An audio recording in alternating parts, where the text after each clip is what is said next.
Hello, তোমরা সবাই কেমন আছো?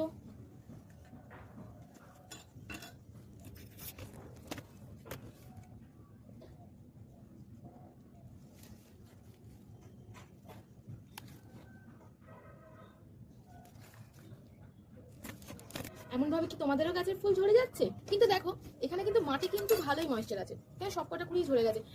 কেন এখানে সবকটা কুড়ি ঝরেছে সেটা তো কারণ তোমাদেরকে বলে দিই। কারণ দেখতে পাচ্ছ এখানে যে সাদা সাদা পিঁমড়ের ডিম পেড়েছে, এরা আর কি ফুলের সব রসগুলো খেয়ে নিয়েছে। খেয়ে নিয়ে ফুলের যত সব নিউট্রিয়েন্টস ছিল যেগুলো দিয়ে সে তার পরিচর্যা করছিল, সেগুলোকে তারা সব ডিম পেড়েছে, এগুলোকে সব খেয়ে নিয়েছে। সেই জন্য রসটাকে টেনে খেয়ে নিয়েছে বলে এরা বৃন্ত থেকে আলাদা হয়ে যাচ্ছে এরকম করে। তো তোমরা এটার জন্য কি করবে? প্রথমেই বলে দিই, যারা যারা গার্ডেনিং করছো তাদের কাছে এই দুটো টুল থাকা খুবই ইম্পর্টেন্ট। এই কাঁচিটা হচ্ছে শুকনো ডাল কাটা। যে ডালগুলো আমাদের গাছের ডালগুলো যেগুলো শুকিয়ে গেছে, মানে যেই ডালগুলো তোমরা দেখবে ভাঙতে গেলে এরকম করে আওয়াজ হবে, এরকম একটা আওয়াজ হয় দেখবে, সেই ডালগুলো কাটার জন্য এই